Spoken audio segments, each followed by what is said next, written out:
AEW Worlds End is finally here. It's been a long year for AEW. We've been constantly hearing about a new era, but I don't want to waste time. Let's get into it. Okay. Before the show started, Toni Storm beat Lila Gray. Toni Storm's back to being her original self, although it's probably going to change. Jeff Jarrett beat QT Marshall. And then the A-Man tag team match, Leo Rush, Action Andretti, and the Murder Machines Lance Archer and Brian Cage beat the Outrunners in Top Flight. The first match in the show was the Continental Classic semi-final match.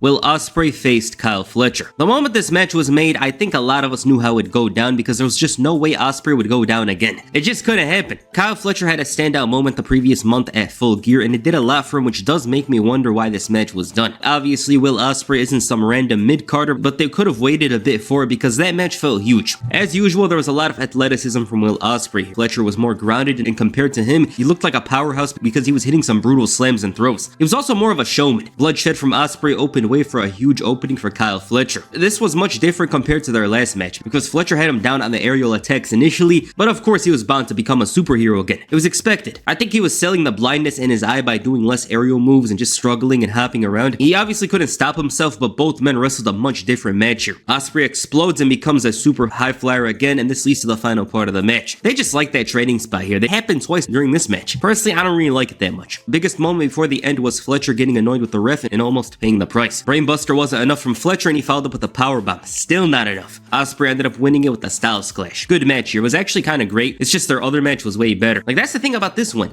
This was good, but their last month match was even better. That one was more about the story, whereas here is about the Continental Classic, and of course facing either Kazuchika Okada and Ricochet. But it was the expected result. He basically showed the locker room like, here, I got my job done. It's up to you to top it now. That's what it was. Good match. The next match was the Continental Classic semi-final match. Ricochet faced Kazuchika Okada. Ricochet's new heel turn has led to him becoming very, very unlikable, which is his job, but it's a weird thing because this man isn't exactly lighting the world on fire with charisma or promo skills. He literally has no choice but to be a heel.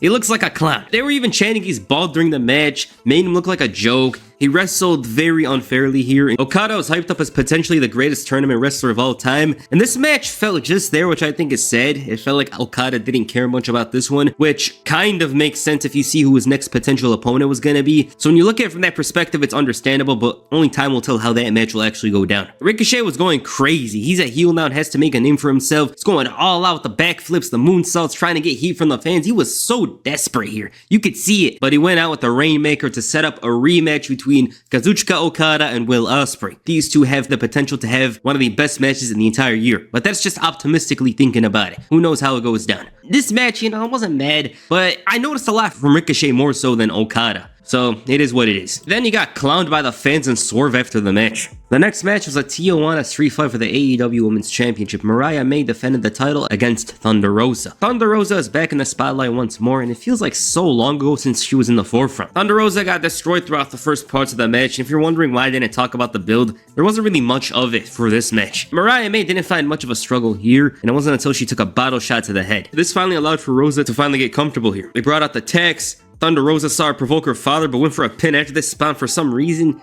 I just couldn't get into this match as much as people. I hear people saying it's an amazing match and whatever. I didn't feel that.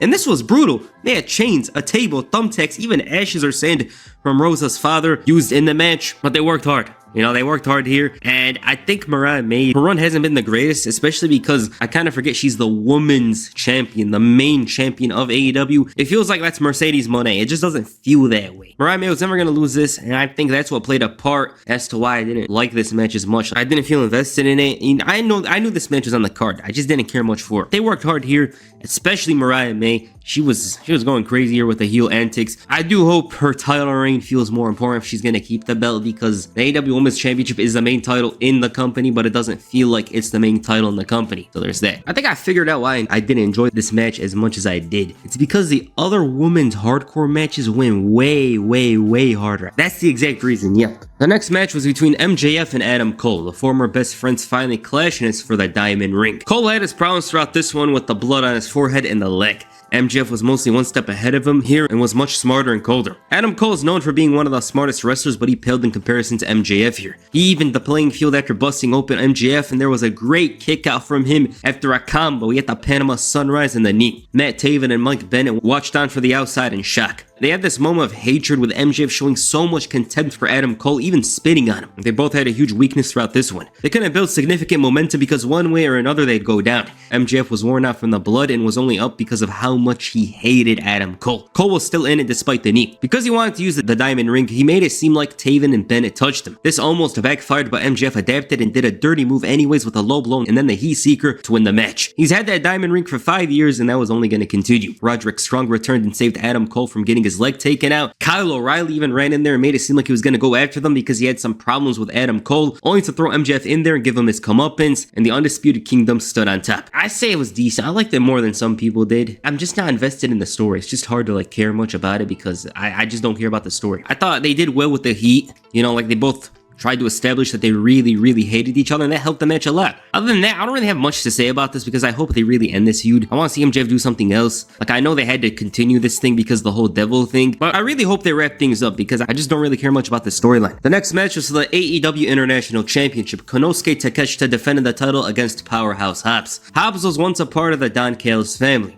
That's changed after his injury, and he's seen that Callis gave him the cold shoulder afterwards. So now, he wants to take the title and ruin his life. Takeshita wrestled a much smarter and methodical way here. He took out Hobbs' knee to ruin any chance of him using his strength. His aggression though did come into play here at some points, and there was no doubts from Don Callis throughout this one. He didn't think Will Hobbs was a threat.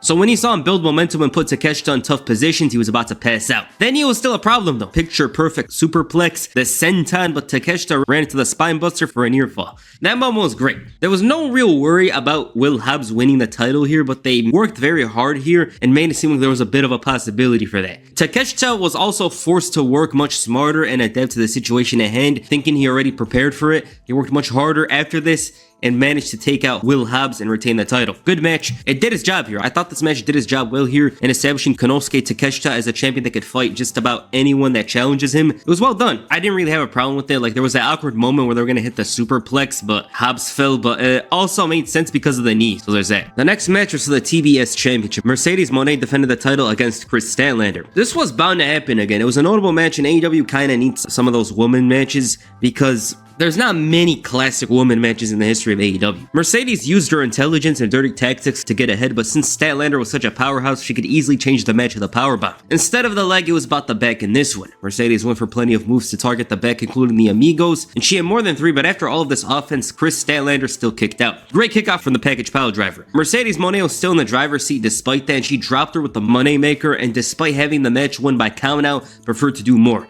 Meteora and a vicious beating. She even dropped her with a pile driver on the apron, all to win by countout. But even then, Statlander was still in it. She was hurting and brutalized, but nothing was going to stop her but the 3 count. Mercedes was losing it. She was trying everything and had to steal it with a very unique pin attempt. She knew Chris Statlander's momentum was going to be building, but she really had to close this match before that happened. That's basically the match. This was a good match. It highlighted Chris Statlander's resiliency. She showed up as a very formidable opponent for Mercedes Moné once again here, and the champion almost started to believe that she didn't have what it takes to keep the title. The next match was the final in the Continental Classic. Will Ospreay faced Kazuchika Okada. Okada had the edge with this one because of Ospreay's condition. He didn't need to do too much in the moment, so when he had his suplex countered, he wasn't prepared. Now again, there's no build-up because it's a tournament match, but I do want to mention that these two have a storied history together in New Japan. They had several classic matches, a couple of matches they had in the G1 tournament, Wrestle Kingdom. They had a lot of stuff in the past. Both men sold this match as if they went through hell in their first matches earlier, which is expected. Ospreay was in a much tougher position, but you knew he was going to be flanked. This man fought super hard to get Okada in position for the Styles Clash. It was enough. Ospreay took a Rainmaker, but still kicked out. He was still at a disadvantage here with Okada having a lot of energy preserved. He was roughened up, but it was his match to lose.